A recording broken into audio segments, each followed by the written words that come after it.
Hello friends and welcome into the 49ers Report. I am Tom Downey. We have something a little bit different on tap for you guys today. We're going to do a film study of the 49ers' very impressive win over the Cincinnati Bengals, focused on the offensive attack. The Niners, there's no other way to put it, they dominated the Cincinnati Bengals. Bunch of yards through the air, bunch of yards on the ground, 41 points.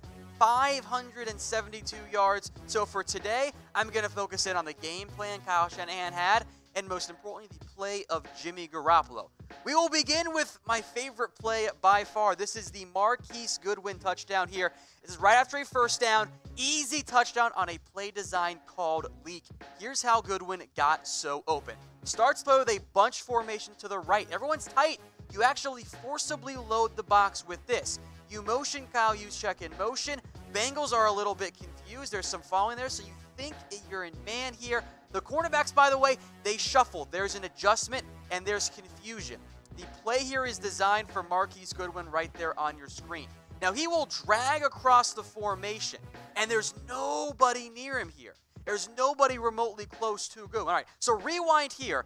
The defense bites on the run fake that's flowing to the left. Other defenders, there's man-to-man at the top there, and also man-to-man at the bottom. But look at B.W. Webb. He's supposed to be on Goodwin. He does not follow him. Here's the end zone angle. He bites on the play fake and then follows Jimmy Garoppolo for whatever reason. He's left Goodwin wide open. 30 has come up here to help with George Kittle, pulls the safety out of the way. That's an easy everyday throw for Jimmy Garoppolo. So to recap, Shanahan draws up the leak play design, and it works to perfection.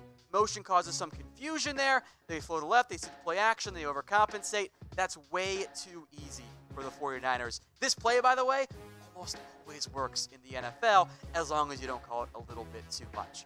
Now, if you guys want more film studies here from us at Chat Sports, let me know by liking the video. Hit me up with that like, and if the views match it, then we'll know, hey, maybe we'll give you guys some more going forward. So again, guys, like this video for me. I appreciate it. All right, play number 2. This is the RAHEEM MOSTERT touchdown. Timing matters a lot for a play call, plus when the defense forgets how to play, tackle. But that's beside the point. So to start here, you've again got motion from the top. I like that a lot. Little reaction from the defense. I think you're in zone on this. Garoppolo makes some type of audible, hot call, whatever it is. And the big reason why this works, we're picking on B.W. Webb once again. He's in the nickel here.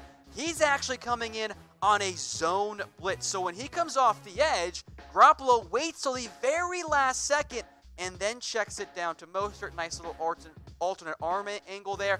And he's got space. It is 3 versus 3. It's not the best blocking, but there's also some pretty iffy tackling, and Mostert does the rest for the score.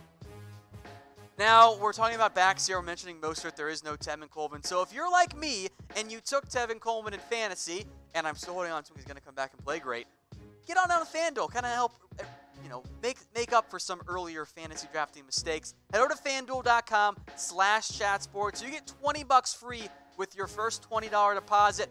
You can play in some of the lower money games that have a lot of winners, and you'll make money on FanDuel. That's FanDuel.com/chatsports.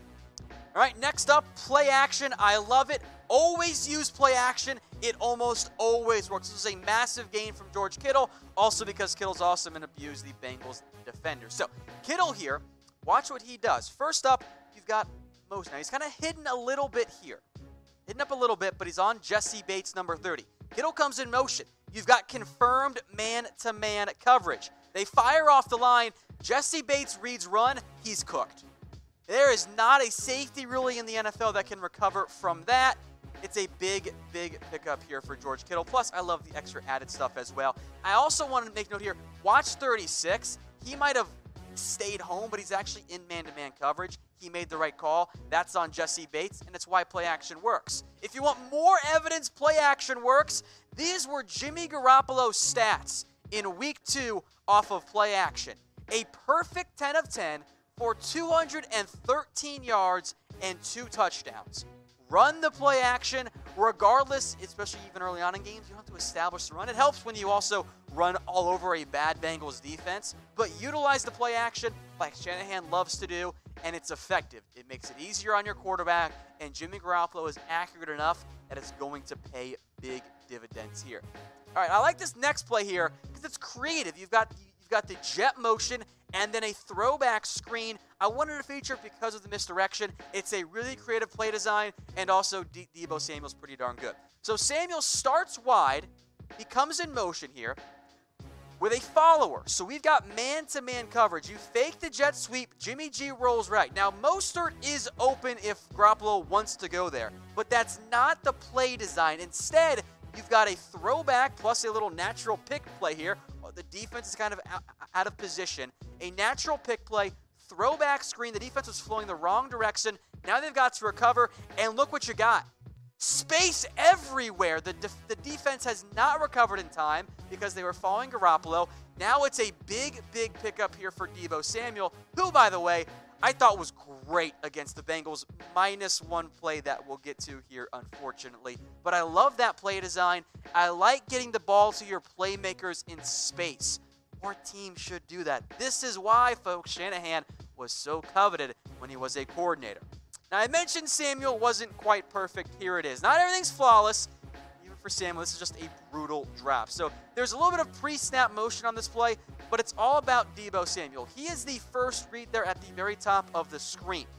And it's frustrating, right? He runs a perfect route. He gets open, generates space. Garoppolo throws it at the perfect time. I think Samuel just heard footsteps. Again, here is the end zone view. Garoppolo, that's the first read. Perfect ball placement. There's time there. Samuel, I think he just hears the footsteps. Great throw by Garoppolo. That's just all on Deebo Samuel there in the end. All right, guys, if you want more film studies and you like the 49ers, make sure you are subscribed. The link there is below, chatsports.com/49ers. Make sure you're subscribed to our 49ers only channel. We'll keep you covered with everything around the 49ers, highlights, grades, news and rumors, mailbag stuff, and if you like the film studies, we'll keep doing these as well. All right, play number 6 now because Garoppolo was also not perfect. This is the interception here made by William Jackson. Now, when I first saw this play, including live, I'm like, oh, that's a bad decision by Jimmy Garoppolo. There are 5 guys there. What are you doing? Look at the end zone angle for Garoppolo. 1, 2, 3, 4, 5. Lots of guys in that area.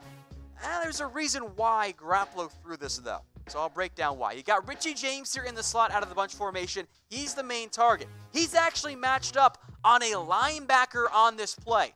So from that perspective, it makes sense. The safety is not an ideal position. James has his man beat deep. Safety's already come up there. Now Garoppolo wants to fade away from him, so I get that. The problem is he doesn't think William Jackson is going to be there. So let's rewind here. Here is what Jackson did. Top of your screen. I think Garoppolo thinks this is man-to-man, but watch. Jackson is not even watching the receiver.